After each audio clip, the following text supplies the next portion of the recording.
साक्षी ने हाल ही में एमबीबीएस की डिग्री पूरी करके ममता सरोगेसी क्लिनिक में बतौर इंटर्न काम शुरू किया था। बच्चों से साक्षी को खास लगाव था, इसलिए जब सरोगेसी क्लिनिक के जच्चा बच्चा वार्ड का कार्यभार उसे सौंपा गया तो उसकी खुशी की सीमा नहीं रही। साक्षी के लिए सरोगेसी साइंस का सबसे बड़ा वरदान थी। इस तकनीक में एक निसंतान दंपति के भ्रूण को प्रयोगशाला में विकसित करके उसे एक सरोगेट मां के गर्भ में स्थापित कर दिया जाता है, जहां वो अगले 9 महीने तक पलता है और अंत में निसंतान दंपति को मिलता है उनकी जिंदगी का सबसे अनमोल तोहफा, उनका अपना बच्चा।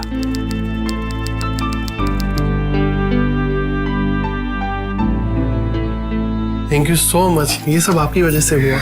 थैंक यू मुझे नहीं, नंदिनी को कहिए। ये है वो सरोगेट मदर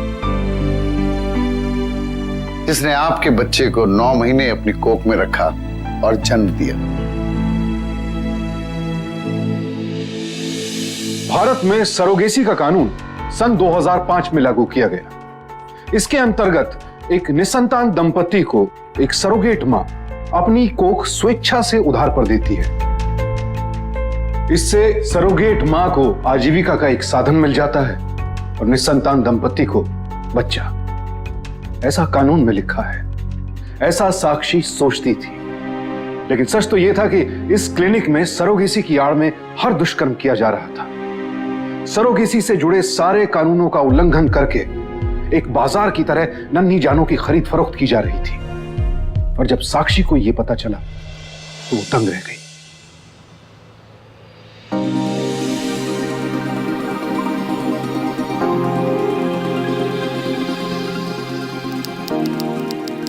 और डॉक्टर साक्षी, कैसा रहा तुम्हारा पहला ऑपरेशन?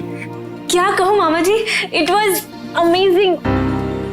इससे अच्छा और कोई काम तो दुनिया में हो ही नहीं सकता मामा जी। मेरे पास वर्ड्स नहीं है बोलने के लिए कि ये कितनी बड़ी बात है। मामा जी, मुझे यहाँ पे इंटर्नशिप देने के लिए थैंक यू सो मच। चल, मुझे खुशी है बेटा कि तुझे मेरा नर्सिंग होम पसंद आया। हाँ मामा जी, क्यों नहीं आएगा। बचपन से आप ही को तो देख देख कर डॉक्टर बनने का सपना देखा। फिर पापा के जाने के बाद पढ़ाई के लिए पैसे भी नहीं थे। आपकी वजह से ही तो कॉलेज की फीस, बाकी का सब खर्चा। बस बस बस, अरे मैंने अपने क्लिनिक के फ्यूचर के लिए इन्वेस्ट किए वो पैसे। और हाँ, अब इस नर्सिंग होम के रूल्स एंड रेगुलेशन सीख लो। सबसे पहली और अहम बात, तुम मुझे मामा जी नहीं कहो। अरे मैं डॉक्टर खाबड़िया हूं, मैं तुम्हारा बॉस। ओके मामा जी। सर। हाँ, गो अहेड।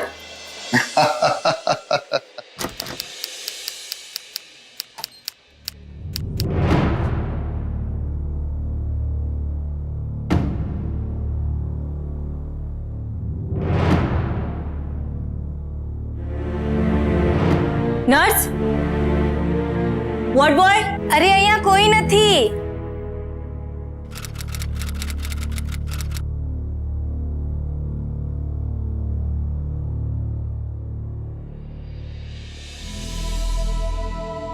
बहुत क्यूट सॉक्स है। शिशुना छे। तमे गुजराती आवड़े? थोड़ू घणू। अच्छा, एक आंगળી पकड़ो। अरे वाह, छोरो थासे। मैं उसका नाम रखूंगी ऋतिक। बड़ा होकर फिल्म स्टार बनेगा। और लड़की हुई तो? लड़की हुई तो ऋतिका, ऋतिक की सबसे मोटी फैन।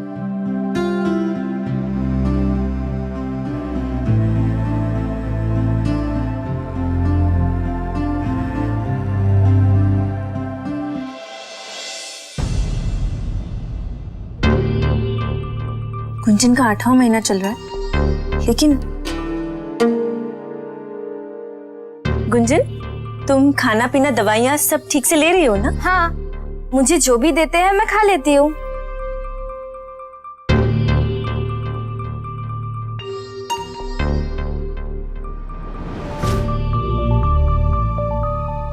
सिस्टर मारिया। यस।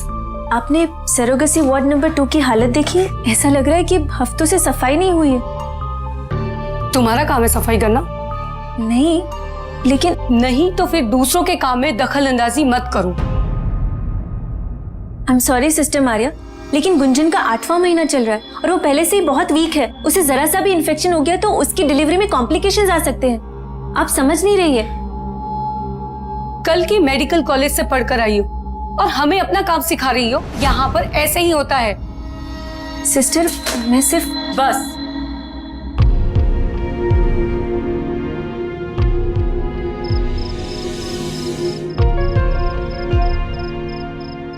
आज मैंने सरोगेसी वार्ड 2 में काम शुरू किया। सिस्टर मारिया के दर्शन हुए। बड़ी खड़ूस है, ऊपर से कामचोर भी, बिल्कुल कॉलेज के प्रिंसिपल जैसे। सोचा मामा जी से उसकी शिकायत कर दूं, पर फिर सोचा कि प्रोफेशनल फील्ड में ऐसे लोग तो मिलते रहेंगे, इनसे डील करना मुझे ही सीखना पड़ेगा।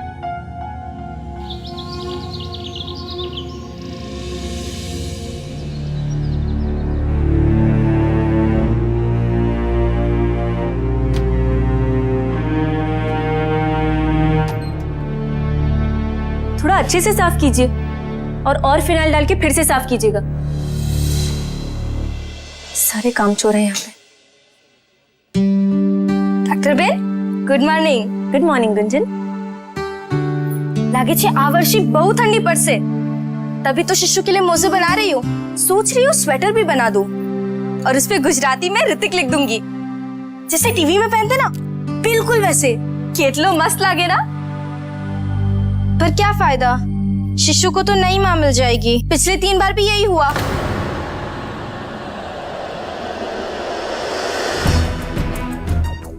क्या क्या कहा तुमने? 3 डिलीवरीज? इसमें तो लिखा है कि ये तुम्हारी पहली डिलीवरी है। अच्छा, गलती से लिख दिया होगा, पर 9 महीने के लिए तो मैंने ही अपने 3 बच्चे पाले ना, तो मुझे तो पता ही होगा। तुम्हारी उम्र क्या है? 25 साल? ना रे, इतनी बुढ़ी दिखती हूँ क्या? मैं तो 1 2 3 4 सर, हॉस्पिटल का स्टाफ अपना काम ठीक तरह से नहीं कर रहा है। सर, इस फाइल में सारी इंफॉर्मेशन गलत है। Number of surrogacies, date of birth, age, everything. Sakshi, उल्टा गांव वालों की गलती है। इनमें से किसी को भी अपनी सही डेट ऑफ बर्थ नहीं मालूम। सर ये सही नहीं है। साक्षी झूठ बोल रही है वो। इस गुंजन को देखना, आज बोल रही है 18 साल की हूं तुम्हारी सिंपैथी गेन करने के लिए। कल जब इसे पैसे चाहिए होंगे ये बोलेगी 25 साल की। And you please concentrate on your work only. बेकार की बातें इनसे करने की कोई जरूरत ही नहीं है।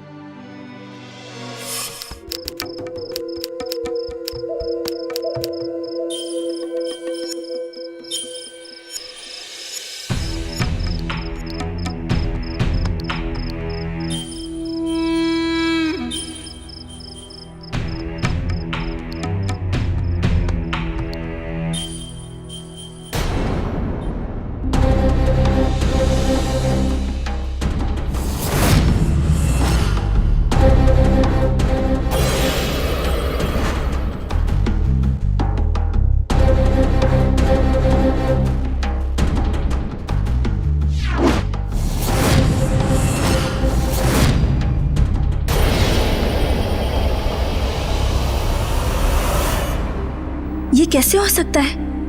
गुंजन की पिछले 3 सालों में 3 प्रेगनेंसीज और हर फॉर्म में उसकी एज 25 साल। साल बदल जाते हैं पर उम्र वही।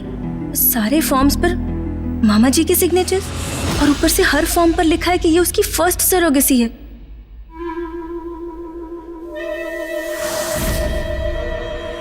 हे भगवान, ये क्या चल रहा है यहाँ?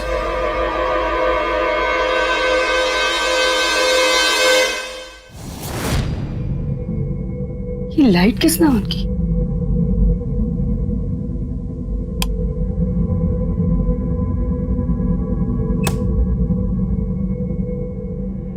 अपने आदर्श, अपने मामा डॉक्टर खवाड़िया के हर एक पन्ने पर हस्ताक्षर देखकर साक्षी स्तब्ध रह गई। इसका मतलब यहां जो कुछ भी हो रहा था उसमें कहीं ना कहीं उनकी रजामंदी शामिल थी।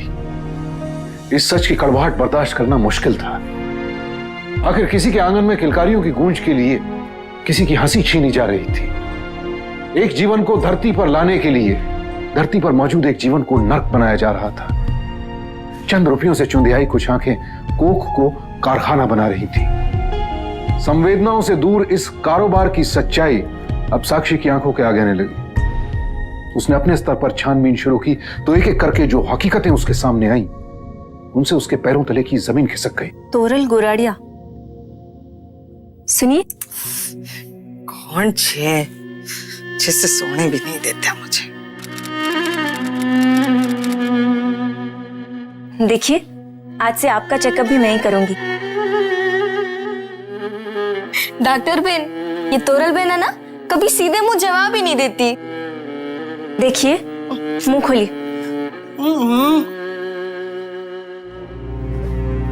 वार्ड बॉय ने बेडशीट चेंज नहीं की?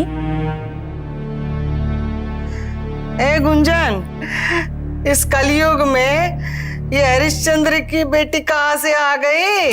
देखिए, आपकी प्रॉब्लम क्या है? मैं आपकी मदद करना चाहती हूँ और आप है कि सुन ही नहीं रही है। तू मेरी मदद करेगी? हाँ, मैं आपकी तरह मजाक नहीं करती।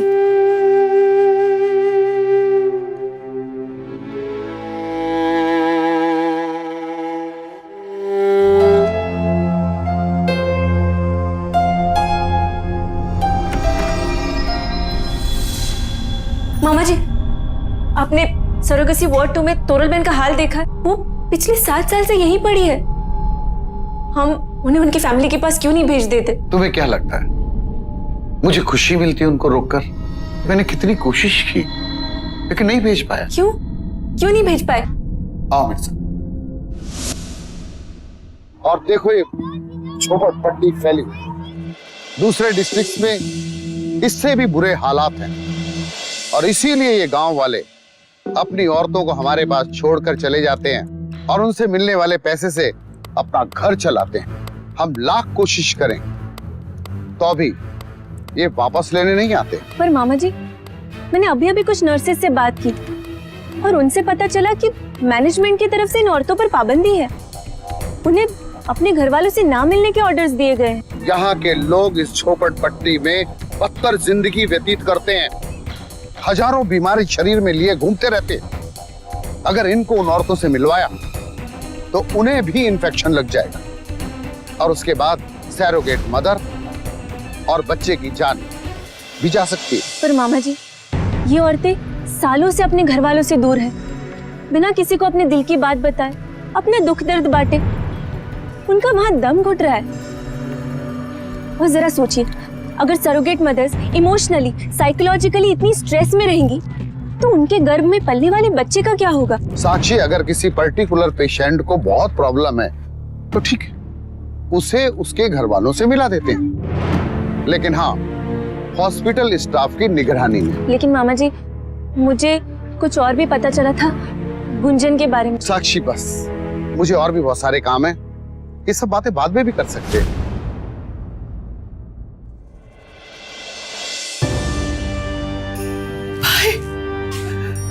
भाई सुकुमनी,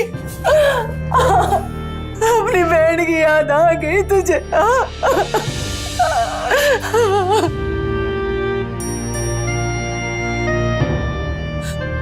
रितेश,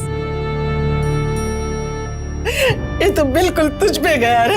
अरे नहीं बहन, मुझ पे कहाँ, बिल्कुल तुम पे गया है। कोई तो मुझ पे गया? मेरे अपने बच्चे तो दूसरों पे ही गए होंगे, जिन्होंने उनको पाला होगा। उन हाथों को तो पता भी नहीं होगा कि वो एक ही कोख से जन्मे। अरे सूत है सुगमणि, तू कुछ बोलना चाहता है? अब अपनी जो किराने की दुकान थी ना, उसमें घाटा हो गया है, तो कुछ पैसे की मदद हो जाती तो। मैंने कभी किसी चीज के लिए मना किया? घर के लिए, दुकान के लिए पैसा दिया था ना। मैं ना पिछले 4 महीने से पैसे बचा के रखे। अच्छा तोरल बहन, हम अब चलते हैं।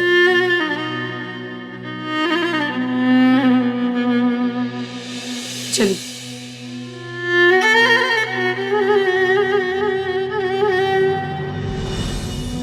तोरल बेन के परिवार का रवैया देखकर साक्षी की आत्मा कांप उठी।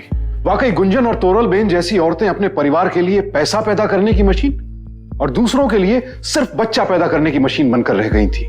कुछ और जांच पड़ताल से साक्षी को पता चला कि इन औरतों को हर महीने सिर्फ 1000 रुपए दिए जाते थे, जबकि रिकॉर्ड्स में एंट्री थी 10,000 रुपए प्रति माह की।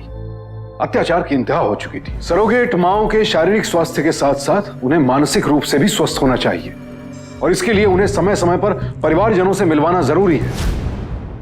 ए बहन, मेरे भाई सुखमणि को तो फोन करो। अरे कम से कम उसको चिट्ठी तो लिखो। बच्चा दूसरों को सौंपने से पहले सरोगेट मां की मानसिक स्थिति की जांच करना भी जरूरी है और इसके लिए एक अच्छे मनोचिकित्सक की मदद लेनी चाहिए ताकि वो औरत अपने दायित्व को ठीक से समझ सके। ना तो कोई कायदा ना कानून, ममता सरोगेसी क्लिनिक में सबको ताक पर रख दिया गया था और सबसे अफसोस की बात तो ये थी कि इस क्लिनिक में मानवीय संवेदनाओं का भी गला घोटा जा रहा था। मामा जी, इतना सब कुछ हो रहा है यहाँ पे, आपकी पीठ पीछे system Arya, ward boys, management, ये लोग सारे कानून तोड़ रहे हैं। मामा जी, ये लोग पाप कर रहे हैं। अंदर चलो। ना तो यहाँ कोई कानून तोड़ा जा रहा है और ना यहाँ कोई पाप हो रहा है। यहाँ हो रहा है सिर्फ बिजनेस। और एक बात पहली और आखिरी बार कान खोल के सुन लो, मैं यहाँ का हेड ऑफ डिपार्टमेंट ही नहीं, इस नर्सिंग होम का मालिक हूं। यहाँ मेरी मर्जी के बिना पत्ता भी नहीं हिलता। मेडिकल कॉलेज में 4 किताबें क्या पढ़ ली, सरोगेसी का लॉ क्या रट लिया और लगी सही और गलत का फैसला करने तुम। ग्रो अप साक्षी, ग्रो अप। डॉक्टर, गुंजन को लेबर पेन हो रहा है, आपको अभी इसी वक्त ऑपरेशन थिएटर आना होगा।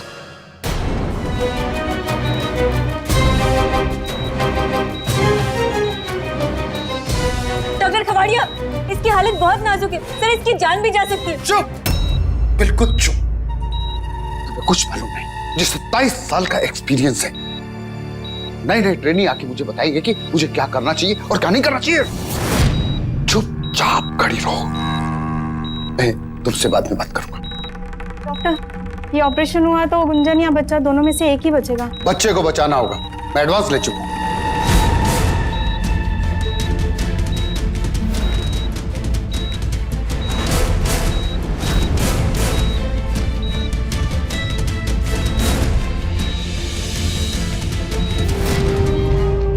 ये दोनों मरे नहीं है, उन्हें आपने मारा।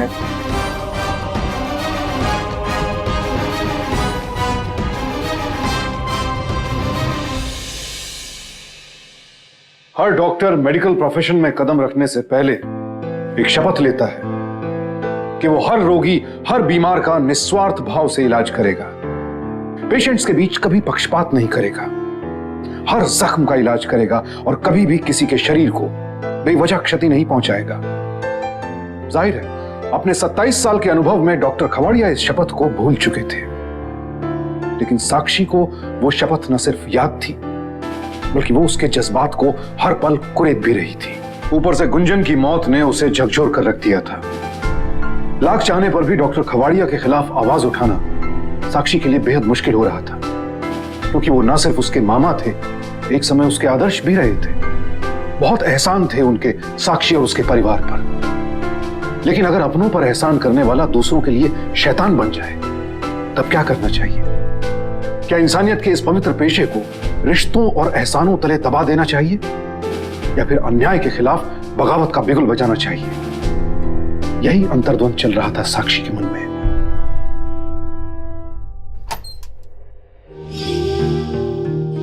ए डॉक्टर बहन, तू टेंशन मत ले, ये कोई नई बात न थी। थोड़े दिनों के बाद तुझे इसकी आदत पड़ जाएगी। वैसे अगला नंबर मेरा ही है।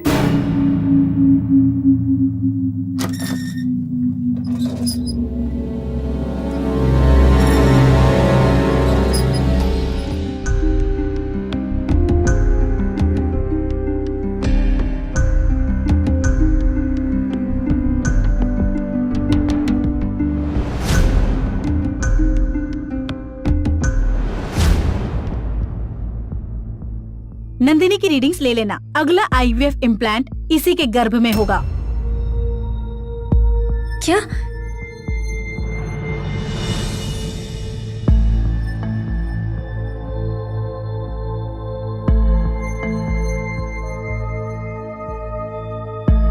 पूरा नाम बताओ अपना। नंदिनी पारेख। कितने टाइम से हो यहाँ पर? 3 साल से। इतने दर्द के बाद भी क्यों कर रही हो ये सब? करना पड़ता है, घर परिवार की खुशी के लिए।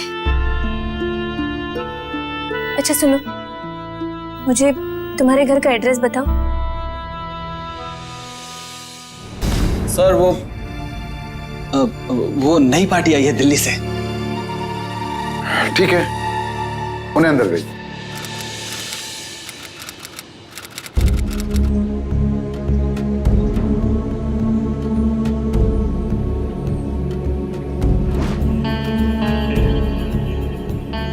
સાંભળો, નંદિનીનું ઘર ક્યાં છે? कवाड़िया साहब, बच्चा पैदा करने की सोच तो ली हमने, पर एक बात ठीक से पल्ले नहीं पड़ी जी। मुझे वो बच्चा मेरी तरह दिखेगा ना? बिल्कुल आपके जैसा ही होगा। भाई मैं आपको एक सैरोगेट मदर दूंगा। आजकल टेक्नोलॉजी बहुत एडवांस हो गई है, अब तो गर्भ में ही पता चल जाता है कि लड़का है या लड़की। एक मिनट जी, देखिए डॉक्टर साहब, लड़का चाहिए जी, खालिस लड़का। बिल्कुल लड़का ही होगा। और अब तो ये भी पता चल जाता है कि उसका रंग रूप कैसा होगा, मतलब गोरा या काला। गोरा चाहिए, एकदम गोरा चिट्टा, बिल्कुल मारे जैसा। पर डॉक्टर साहब, लड़की की माँ कैसी होगी? हमारी एक सैरोगेट मदर रेडी है, नंदिनी। नंदिनी के पति घर पर है। देखिए, आप लोगों को अंदाजा भी नहीं है कि वहां पे नंदिनी के साथ क्या क्या अत्याचार हो रहे हैं। अभी 1 महीने पहले उसने बच्चे को जन्म दिया है और फिर से उसे मशीन की तरह माँ बनने के लिए कहा जा रहा है। ना उसे ढंग का खाना देते हैं, ना ही दवाइयाँ। प्लीज उसे वापस घर बुला लीजिए। मैडम जी, दूसरों का बच्चा जनकर नंदिनी आप पवित्र हो चुकी हैं। क्या नंदिनी ने ये सब अपनी मर्जी से तो नहीं किया होगा ना? आप लोगों की रजामंदी हुई होगी ना?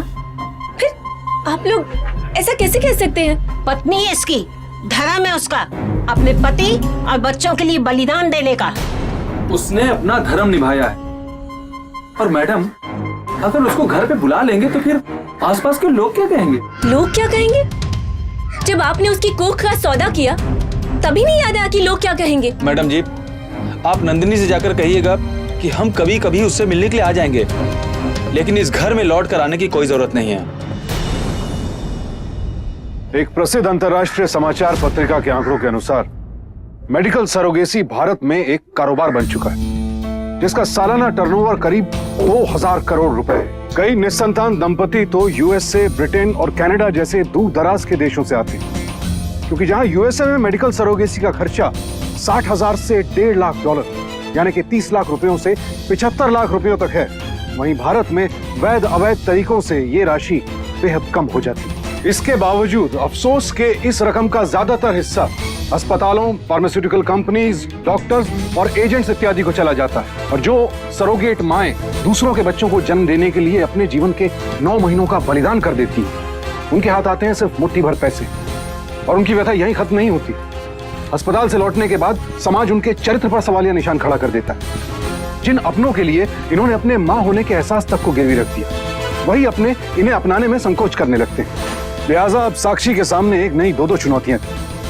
पहली ये कि वो कैसे डॉक्टर खावड़िया की उस काली कैदगाह की काली करतूत का पर्दाफाश करे, और दूसरी ये कि वो कैसे तोरलबेन और नंदिनी जैसी सरोगेट माओं को उनका हक और उनका सम्मान वापस दिलवाए। मैं तुमसे जो कुछ भी पूछ रही हूँ उसका सही सही जवाब देना। जब से तुम इस नर्सिंग होम में आई हो, तुम्हारे साथ क्या क्या हुआ है? ये लीजिए कबाड़िया साहब, पूरे 3 लाख रुपये, गिन लीजिए। मैंने 1 हफ्ता में 15 IVF दिए। कबाड़िया साहब, आप ये मत समझिएगा कि मैं नंदिनी का चेहरा देखकर फिसल गया हूँ। क्यों जी, ठीक कह रहा हूं ना मैं? हाँ?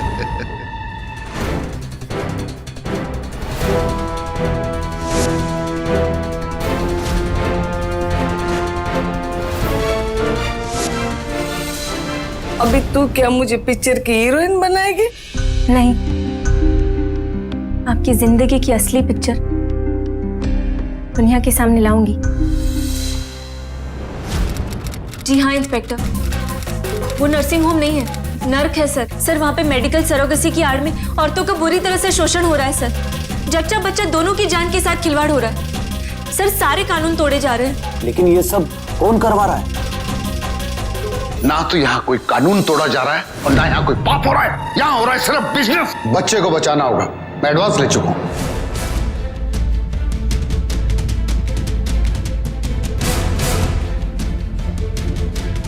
आप बोल क्यों नहीं रहे डॉक्टर? ये सब कौन करवा रहा है? सर मेरे खुद के मामा जी, डॉक्टर खवाड़िया। सर उस क्लिनिक में औरतों के साथ जितने भी कुकर्म हो रहे उन सबके पीछे डॉक्टर खवाड़िया का हाथ है। क्या आपके पास उनके खिलाफ कोई सबूत है? यस इंस्पेक्टर, ये देखिए।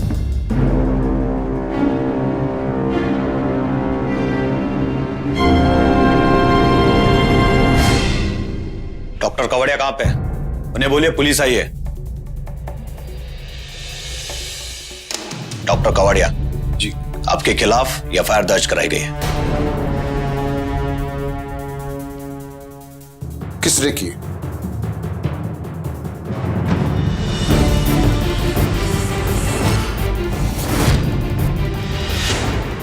डॉक्टर साक्षी, आप जरा यहां बैठिए, मैं इनसे जरा पूछताछ करके आता हूं। चलिए।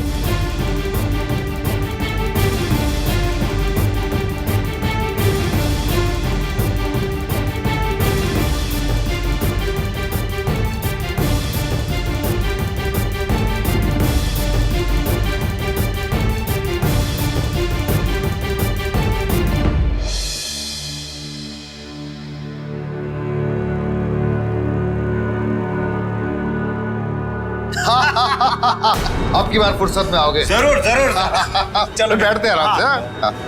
अरे सर आपने इन्हें अरेस्ट क्यों नहीं किया? बाहर से आकर इस शहर का नाम बदनाम करना चाहती है तू? इससे पहले इन औरत लोगों के परिवार वाले तुझे जिंदा गाड़ देंगे अगर उन्हें पता चला कि तू उनके पेट पर लात मार रही है। आइंदा अगर पुलिस स्टेशन के आसपास भी नजर आई ना तो मैं तुझे ही हवालात में बंद कर दूंगा। चलो हवलदार।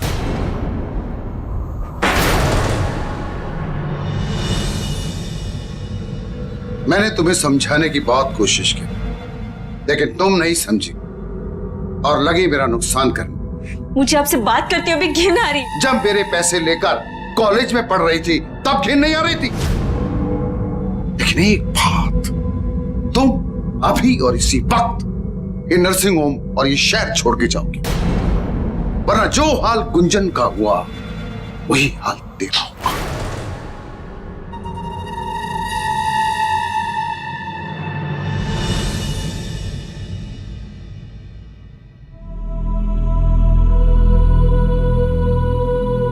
साक्षी का वार उसी पर उल्टा पड़ गया। आखिर डॉक्टर खवाड़िया बरसों से ये धंधा कर रहे थे। पुलिस प्रशासन हर जगह उनकी सांठगांठ थी। उन्होंने साक्षी को घर वापस लौट जाने की हिदायत दी, उसे जान से मार देने की धमकी दी, लेकिन साक्षी हार मानने वालों में से नहीं थी। उसने तय कर लिया था कि अब चाहे जो हो जाए वो गुंजन, तोरल बहन, नंदिनी और क्लिनिक की बाकी सभी महिलाओं को इंसाफ दिलाकर रहेगी। ऑटो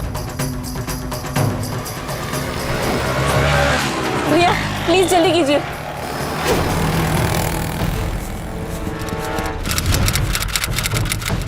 सुनिए, मुझे एसीपी सोलंकी से मिलना है। मैंने अखबार में पढ़ा था कि उन्होंने औरतों के जुर्म के खिलाफ एक सेल बनाया है। कहाँ है? मैडम साहब बिजी है अभी। मैडम। ऑफिसर, मुझे आपकी अर्जेंट मदद चाहिए सर। सर मेरे साथ चलिए प्लीज। आपके एक ऑफिसर ने तो कुछ नहीं किया सर। सर एक औरत की। देखिए मैडम, पहले आप अपने इलाके के थाने में रिपोर्ट लिखवाइए, फिर बात करते हैं।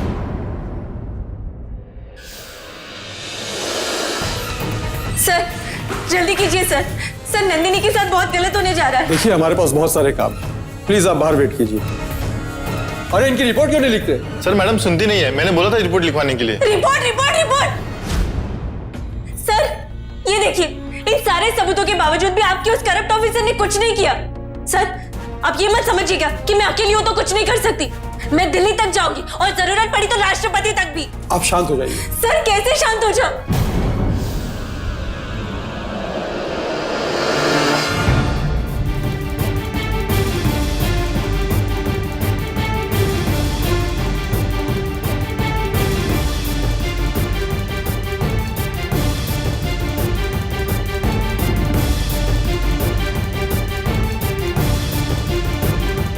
सर लगता है आपके उस करप्ट ऑफिसर ने इन लोगों को आपके आने की खबर दे दी, तभी तो कोई नजर नहीं आ रहा है। दीक्षित, क्लिनिक का कोना कोना छान मारो। मूव। Okay sir.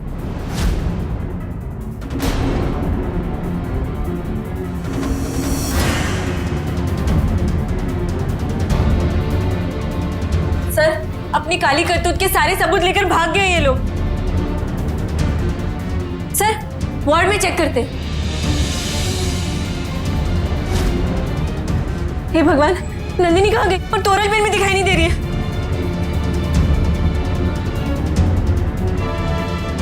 खवड़िया कहाँ है? हमको नहीं मालूम है साहब। पता खवड़िया किधर है? डॉक्टर साहब अपनी गाड़ी में निकल गए, लगता है शहर छोड़ के चले गए। क्या? कहाँ गए? और नंदिनी कहाँ है? नंदिनी और तोरल बहन को भी अपने साथ लेके गए।